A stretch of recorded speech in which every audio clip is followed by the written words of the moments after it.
오늘 시편 147편 말씀을 통해서 말씀을 깨닫는 지혜와 응답받는 기도의 은총이 우리가 넘치게 될 줄로 믿습니다. 여러분, 인간은 왜 살아갑니까? 왜 삽니까? 먹고 살려고 사는 겁니까? 주어진 삶이니까 할 수 없이 살아가나요? 많은 분들은 얘기하죠. 마지못해 산다. 죽지 못해 산다. 그런데 삶은 그런 것이 아니죠. 우리가 왜 사는가라는 질문에 대답할 때 우리 삶의 가치가 나타납니다. 나는 이러한 목적 때문에 산다. 나는 이러한 일을 이루기 위해 산다. 그런데 우리가 보고 있는 시편, 특별히 이제 뒤로 가면 갈수록 마지막 147편, 148편, 149편, 그리고 150편, 오늘까지 이제 4편이 남았는데 시편의 마무리는 뭐냐? 바로 인간은 찬양하기 위해 산다는 거예요. 찬송하기 위해 산다. 인간의 목적은 하나님을 찬송하기 위한 것이다. 그런데 이것이 너무 멋있어요. 하나님을 찬송하는 것이 그냥 단순히 목을 짜내서 그냥 소리를 지르는 게 아니라 이게 내 삶의 모든 경험이 묻어있는 거거든요. 내 삶을 온전히 인도하신 하나님을 바라보며 기억하며 드리는 찬송, 이 찬송을 하기 위해 내가 태어났다. 이 말은 하나님이 내 모든 삶을 찬양의 제목으로 바꾸어 주신다라고 하는 제목이에요. 하나님이 내 삶을 평생 찬양할 수 있는, 찬양할 수밖에 없는 삶으로 나를 이끌어 주신다라고 하는 고백입니다. 여러분, 그렇잖아요. 우리가 원망하기 위해 산다, 불평하기 위해 산다라고 해도 인생이 맞아요. 왜냐하면 원망할 거 투성이고 불평할 거 투성이거든요. 왜 나는 이거밖에 안 되나? 왜 나는 이렇게밖에 못 사나? 원망하고 불평할 게 너무 많아요. 그런데 한편으로 바꿔 생각하면 그 원망거리, 불평거리가 다 찬송거리다. 왜냐하면 그렇게 부족하고 그렇게 뭔가 안 풀리고 그렇게 뭔가 안 되는 나를 하나님이 사랑하신다. 하나님이 나를 그럼에도 불구하고 구원하시고 그럼에도 불구하고 나를 하나님 지켜보고 계시다. 그러니까 인생을 나라고 하는 바운더리 안에서, 나라고 하는 울타리 안에 바라보면 뭐가 되게 안 풀려요. 되게 안 돼요.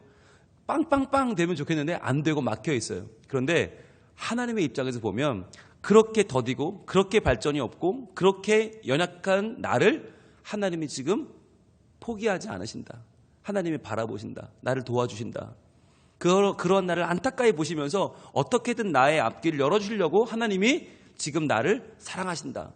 이걸 보게 되면 그때부터 찬송이 되는 거예요. 그러니까 찬송하는 사람과 원망하는 사람의 차이는 삶의 내용이 아니에요. 시각이에요.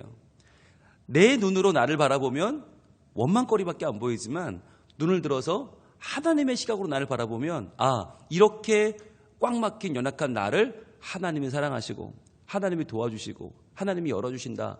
여기까지 우리의 생각이 나아가면 그때부터는 하나님께 방법이 있지 않을까라고 하는 생각을 하게 되는 것이죠. 이스라엘 백성들도 마찬가지입니다. 오늘 이 147편은 이스라엘의 역사를 담고 있는 이야기인데 이스라엘도 그들의 역사를 그냥 단순히 역사학자의 눈으로 보고 단순히 사회학자의 눈으로 보면 이스라엘의 역사는 정말 형편없어요. 뭐 할 줄 아는 게 없어요. 맨날 강대국에 치이고 이리 치이고 저리 치이고 이리 망하고 저리 망하고 세계적인 제국이 일어날 때마다 한 번씩 매번 망하는 민족이 이스라엘이에요. 별로 가치가 없어요. 그러나 이 이스라엘을 하나님의 눈으로 보면 다르다는 거죠. 하나님 눈으로 보면 아이고 망하는 것도 은혜였네. 다시 그 망한 거에서 돌아오는 것도 은혜였네. 또 망하는 것도 은혜였네. 또 세워지는 것도 은혜였네. 하나하나가 하나님의 손길로 우리가 볼 수 있고 이해할 수 있고 그래서 하나님의 성호를 찬양할 수 있는 것입니다. 그래서 이 시편을 계속 보면 우리가 알 수 있는 것은 시각이 중요하다. 어떻게 보는가가 중요하다. 그리고 하나님께서 우리 인생을 끝까지 포기하지 않으시는 하나님의 섬세한 손길을 발견하는 게 중요하다. 그것을 발견할 수 있는 사람은 찬양하는 것이고 그것을 못 발견하면 원망하는 거예요. 오늘 147편에 나와 있는 하나님을 찬양할 수밖에 없는 원리, 하나님을 찬양할 수밖에 없는 우리 삶의 이유 바로 보겠습니다. 1절입니다. 할렐루야, 우리 하나님을 찬양하는 일이 선함이요 찬송하는 일이 아름답고 마땅하도다. 자, 147편은 우리가 아는 것처럼 할렐루야 시편이죠. 할렐루야로 시작해서 할렐루야로 끝납니다. 그것은 뭘 상징한다고 그랬죠? 우리의 삶이 하나님의 은총 가운데 있다. 우리의 시작도 할렐루야고 끝도 할렐루야다. 우리는 인생은 어때요? 인생이 뭐 고해바다라고도 하고 인생이 괴롭다고도 말하고 그러면서 그러잖아요. 태어날 때 응애하며 울며 태어나서 마지막으로 울면서 인생이 끝난다. 과연 그럴까요? 여러분, 그 응애는 우는 걸까요? 내가 세상에 태어났다라고 하는 나를 보내주신 하나님을 찬양하는 아이의 목소리는 아닐까요? 할렐루야라고 하는 이 삶은요, 내가 하나님의 손에 의해서 창조되었고 내가 하나님의 손에 의해서 섭리되며 하루하루를 살고 있고 내 마지막 나를 완성하실 분이 하나님이시라는 고백입니다. 그래서 할렐루야는 내 삶을 하나님의 작품으로 고백하는 거예요. 그래서 여러분, 시작할 때는 우리가 응애하고 태어났지만 마지막에 인생을 마무리할 때는 어떻게 하면 좋겠어요? 할렐루야라고 하면 얼마나 좋겠습니까? 할렐루야. 그래서 내 인생이 할렐루야 시작해서 할렐루야로 끝나는 할렐루야 인생이 되는 거죠. 오늘 이 할렐루야 시편은 우리에게 할렐루야라고 하는 하나님을 찬양하라 라고 하는 명령으로 시작해서 이렇게 이어지죠. 우리 하나님을 찬양하는 일이 선합니다. 선하다. 여러분, 선하다는 건 누구예요? 하나님만 선해요. 그런데 우리가 하나님을 찬양하는 일도 선하다는 거예요. 우리가 하나님을 찬양할 때 우리는 하나님의 영역 속으로 들어갈 수 있다. 우리가 하나님의 역할, 하나님의 귀하신 일들을 우리 감당해낼 수 있다. 왜? 찬양이라고 하는 것은 하나님을 드러내는 거니까요. 하나님을 보여주는 거니까요. 하나님은 내 삶에 얼마나 깊이 개입해 들어와 계시는지를 내가 하나님의 성호를 찬양하면서 그것을 나에게 스스로 보여주고 내 주위 사람들에게 보여주고 세상 가운데 보여주는 거니까요. 그것은 하나님의 영역이다. 선한 일이다. 그리고 찬송하는 일이 아름답고 마땅하도다 그랬어요. 아름답고 마땅하도다. 이건 누구의 시각입니까? 하나님의 시각이에요. 하나님이 보실 때 우리의 찬양을 참 아름답게 보신다. 하나님이. 그리고 마땅한 일로 보신다. 하나님이. 여러분, 찬양할 때 우리는 생각이 많아요. 참 많은 고민 가운데 이런저런 생각 가운데 찬양을 불러요. 그래서 찬양은요, 한 곡도 똑같은 찬양은 없어요. 우리 모두가 찬양을 함께 부르지만 그러나 각자의 삶이 다르고 각자의 상황이 다르고 생각이 다르기 때문에 똑같은 마음과 똑같은 곡조로 찬양을 부를 수 없다고 하는 거죠. 다 달라요. 그런데 그 다른 마음 가운데 때로는 행복해서 신이 나서 막 열심히 부르는 찬양도 있지만 때로는 정말 너무너무 괴롭고 너무너무 눈물이 나고 차마 이 고백을 할 수가 없어서 그냥 무뚝뚝하게 한숨만 쉬면서 따라올 때도 있잖아요. 그런데 그러한 것들까지도 하나님은 어떻게 보신다고요? 아름답게 보신다. 마땅하게 보신다. 그러니까 여러분, 곡조를 너무 신경 쓰지 마세요. 이게 내가 맞나 틀리나 너무 고민하지 마세요. 내가 이 노래를 잘 부르나 못 부르나 괜찮아요. 어떻게든 그 찬양을 내 삶 가운데 고백하려고 하는 그 자세를 하나님은 아름답게 보신다. 마땅하게 보신다. 그렇지, 잘한다. 마치 어린아이가 일어나 보려고 어떻게든 애를 쓰지만 또 넘어지고 또 일어나려고 하지만 또 넘어지고 그렇게 수천 번을 하다가 결국 일어나잖아요. 그것처럼 우리의 찬양도 처음부터 완벽하지는 않아요. 처음부터 우리의 찬양이 정말 하나님 보시기에 어우 너무 좋다 이렇지는 않을 수 있어요. 그러나 하나님은 자세를 기뻐하신다. 그래서 우리가 찬양을 불러야 돼요. 그런 얘기 있잖아요. 부름받아 나선 이 몸 어디든지 가오리다. 이런 찬양은 무서워서 못 부르겠다. 막 그렇게 불렀다가 하나님이 악얼골짝 빈들이라도 가면 어떡하나 이래서 무서워서 못 부르겠다 이런 분들도 있어요. 또는 내가 그럴 마음의 준비는 아직 되어 있지 않다. 여러분 괜찮아요. 마음의 준비가 됐기 때문에 찬양하는 게 아니에요. 찬양을 하다 보면 그 찬양 가운데 우리의 마음이 하나님 앞에 아름다운 마음으로 바뀌어요. 하나님 보시기에 마땅한 마음으로 바뀌어요. 그래서 그게 찬양하는 가운데 우리의 인격과 인성과 삶이 점점 변화되는 걸 느끼는 거예요. 그래서 내가 다 되기 때문에 찬송하는 게 아니라 내가 하나님 안에 변화될 줄로 믿고 찬양을 하는 거예요. 그래서 여러분 찬송가 가운데 자신 없는 찬송 없기를 바랍니다.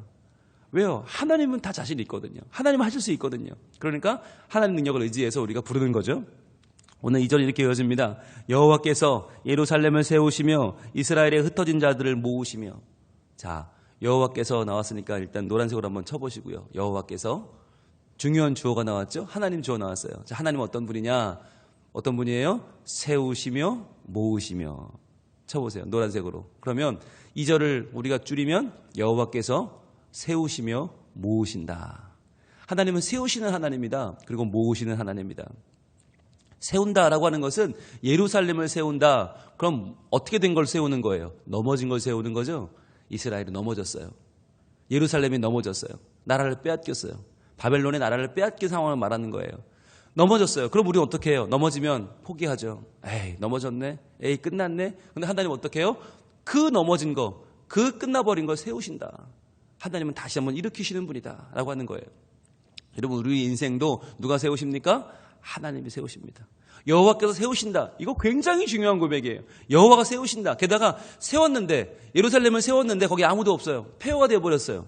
그러면 세운 게 무슨 소용이 있습니까? 거기에 이스라엘의 흩어진 자들, 디아스포라, 흩어져서 도망쳐버린 사람들, 살기 위해 멀리 뿔뿔이 흩어진 그 사람들을 모으시며 그랬어요.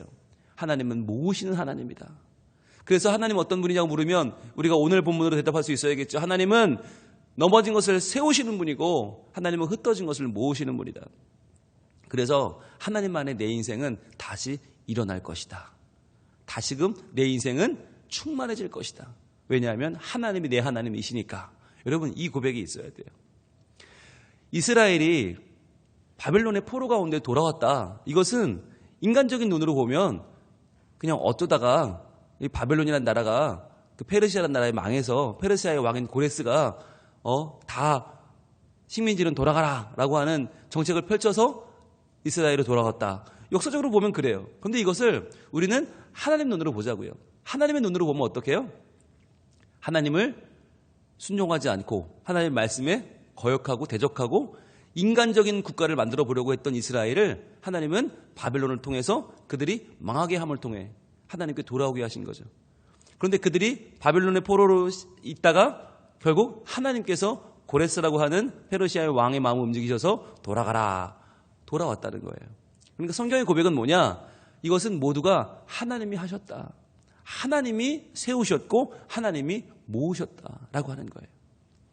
똑같이 우리의 삶을 살아가면서 때로는 우리는 사고를 만나기도 하고 이런저런 어려움을 겪기도 하고 또 안 됐던 일이 되기도 하고 되던 일이 안 되기도 합니다. 근데 이 모든 일이 왜 그렇게 됐냐라고 하는 거예요. 인간적인 눈으로 보면 어쩌다 보니까 이렇게 됐다.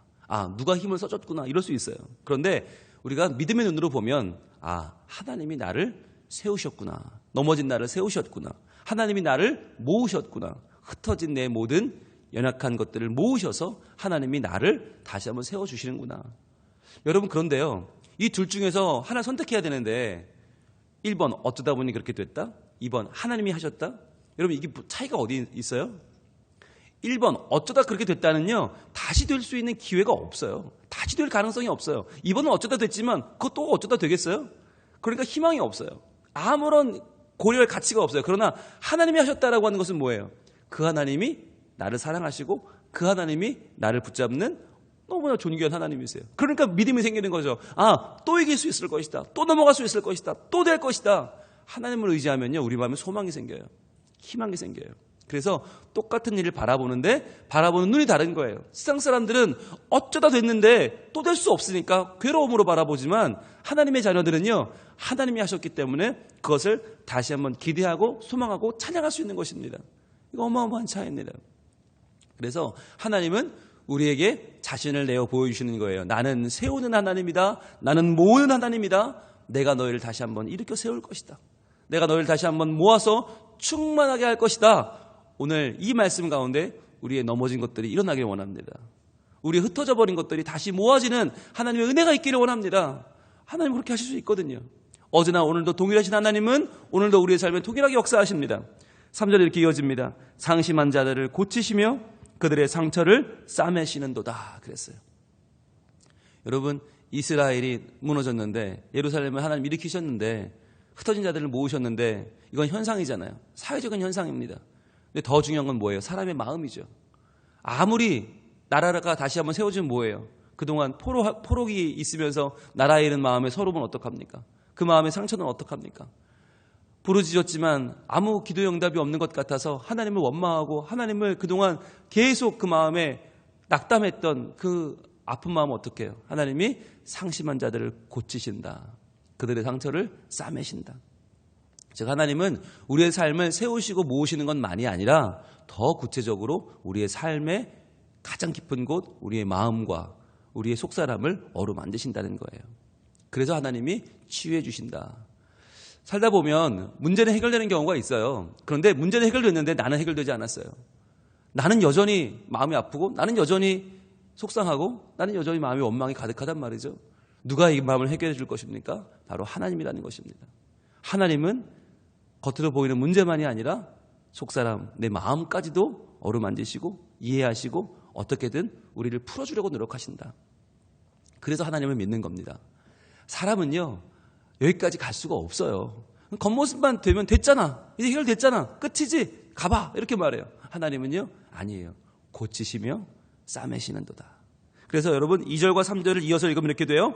여호와께서 세우시며 모으시며 고치시며 싸매시는도다.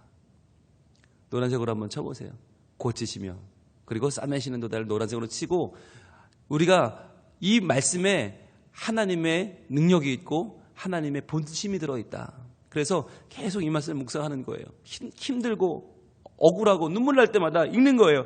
하나님은 여호와께서 어떤 분이십니까? 세우시는 분입니다. 모으시는 분입니다. 고치시는 분입니다. 싸매시는 분입니다. 라고 오늘도 고백하며 하나님을 믿습니다. 하나님을 의지합니다. 하나님 저를 다시 일으켜주세요. 저를 다시 모아주세요. 저를 다시 고쳐주세요. 저를 다시 싸매주세요. 라고 하나님 앞에 이 말씀을 가지고 기도하며 나아가는 것이죠. 그렇게 기도할 때 하나님이 주신 약속의 말씀대로 기도하는 자들에게 하나님은 귀를 기울여 주시고 하나님은 그 마음을 헤아려 주시고 하나님이 응답하신다는 거예요. 왜냐? 하나님은 이런 분이거든요. 이렇게 말씀합니다. 4절입니다. 그가 별들의 수요를 세시고 그것들을 다 이름대로 부르시는도다 그랬어요. 그가 별들의 수요를 세신다. 여러분 밤하늘의 별들 몇 개인지 아십니까? 아무도 몰라요. 그냥 많다. 하나 둘 셋 많다. 우리는 못 세요. 그런데 하나님은요, 별들의 수요를 세신다? 이건요, 하나님은 모르는 게 없으시다는 거예요. 저 멀리 있는 저 수억 광년 떨어진 별들의 수요를 세시는 하나님이 왜 내 마음속 근심과 걱정을 모르시겠는가라고 하는 말이죠. 그리고 그것들을 다 이름대로 부르신다 그랬어요. 모든 별은 다 이름이 있다는 거죠. 우리는요, 별에 의미 붙이기를 좋아하잖아요. 그래서 밤하늘에 떠있는 별에 우리는 어떤 이름을 붙입니까? 별자리라는 걸 만들잖아요. 별자리. 그래서 어떤 것은 뭐 큰 곰자리, 작은 곰자리, 천칭자리, 뭐 천사자리 뭐 막 붙여요. 그런데 우리가 하나님을 닮았나 봐요.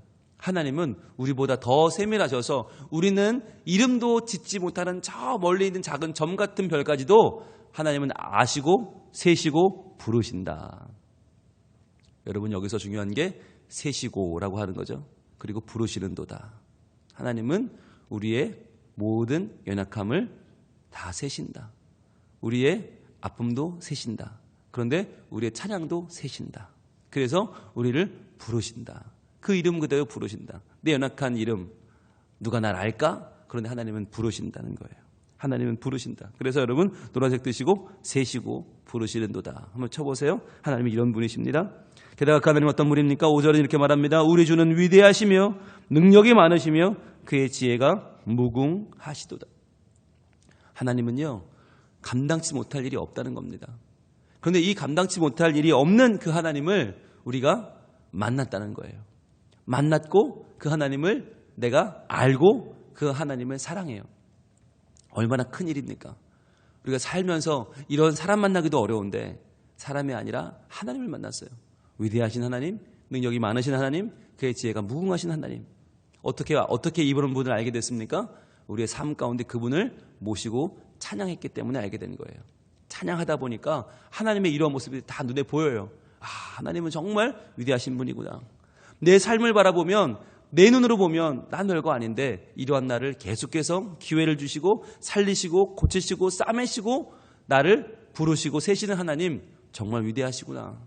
능력이 많으신 분이구나. 하나님이 날 여기까지 오게 하셨구나. 그의 지혜가 무궁하시구나. 아, 이제 앞으로 나의 인생도 하나님의 무궁한 지혜 가운데 펼쳐지겠구나 라고 하는 기대와 소망을 갖게 되는 것입니다.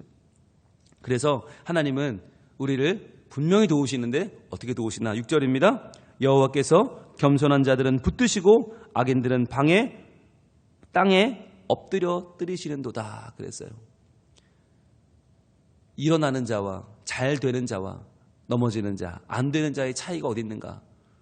공부 잘하는 자, 똑똑한 자, 돈 많은 자가 아니고요. 어떤 자? 겸손한 자는 하나님이 붙잡아 주시니까 안 넘어져요. 그런데 악인들은 땅에 엎드려져요. 이게 무슨 말이에요? 하나님이 안 잡아준다는 말이에요. 겸손한 자는 하나님을 의지하는 자죠. 오늘도 하나님이 살아계셔서 나를 도와주신다는 것을 믿고 하나님을 의지하는 사람, 하나님이 그러면 붙잡아 주신다. 넘어지지 않는다는 겁니다. 오늘도 살아갈 힘을 주신다. 그런데 악인들은 땅에 엎드려 때리신다. 즉 하나님이 어디 있어? 내가 사는 거지, 내 힘으로 사는 거지라고 말하는 사람은 그 사람의 힘이 얼마나 있든지, 그 사람이 얼마나 좋은 학교를 나오고 얼마나 좋은 많은 배경을 가졌든지 관계없이 하나님은 그를 엎드려 때리신다. 안 잡아준다는 겁니다. 오늘 하루 우리가 무엇을 의지하겠습니까? 겸손하게 하나님만 의지하기를 원합니다. 겸손하게 위대하신 하나님, 능력이 많으신 하나님, 지혜가 무궁하신 하나님을 우리 마음속에 모시고 그분을 의지하기 원합니다. 그렇다면 오늘 하나님은 우리를 붙잡아 주실 것입니다. 넘어져도 일으켜 주시고 또 일으켜 주시고 또 붙잡아 주셔서 오늘도 기회를 주실 것입니다. 그 하나님을 어떻게 해야 됩니까? 마지막으로 7절 같이 읽습니다. 시작. 감사함으로 여호와께 노래하며 수금으로 하나님께 찬양할지어다. 아멘. 오늘 하루도 감사합시다. 감사합시다. 감사합시다. 오늘도 감사할 수 있는 우리의 삶을 허락하신 주님, 이 새벽부터 나와 말씀을 받고 기도할 수 있는 오늘도 믿음 주신 주님 감사합니다. 체력 주신 주님 감사합니다. 시간 주신 주님 감사합니다. 일으켜서 나를 불러주신 주님 감사합니다. 노래하며 수금으로 하나님께 찬양할지어다. 오늘 하루도 여러분 아이고 죽겠네가 아니라 아이고 감사합니다. 하나님 찬양합니다. 하나님 훌륭하시고 위대하시고 높으신 주님을 찬양합니다. 오늘도 나를 세우시고 모으시는 주님, 오늘도 나를 고치시고 싸매시는 주님, 오늘도 나를 세시고 부르시는 주님, 오늘도 나에게 하나님의 무궁한 지혜와 능력을 허락하시는 그 주님을 의지하고 찬양하며 살아갑시다. 기뻐하며 살아갑시다. 하나님께서 우리를 통하여 영광 받으시고 하나님이 참으로 함께 우리의 삶을 기뻐하시는, 그래서 우리의 삶을 하나님의 뜻대로 인도하시는 복된 삶이 될 줄로 믿습니다. 기도하겠습니다. 하나님, 시편 147편 할렐루야 시편을 같이 봤습니다. 주님, 우리의 인생은 아무리 봐도 이리저리 막혀있고 어렵고 두렵고 아프지만, 그러나 우리 하나님이 우리의 삶을 손대기 시작하시면 하나님은 우리의 삶을 세우시고 모으시고 고치시고 싸매시고 세시고 부르시고 우리의 삶을 하나하나 변화시켜 나가실 하나님의 놀라운 능력과 손길을 바라봅니다. 우리를 오늘도 붙잡아 주기를 원하시는 하나님, 오늘도 우리가 삶 가운데 놀라운 일을 행하기를 원하시는 하나님, 그 하나님을 기대하고 소망하며 오늘 우리의 모든 기도 제목을 주님께 간절히 아뢰게 하시고 그 기도 제목들이 다 응답받고 하나님의 도우심 가운데 우리의 삶이 새롭게 열리는 복된 이 아침이 되게 하여 주시옵소서. 예수님 이름으로 기도합니다.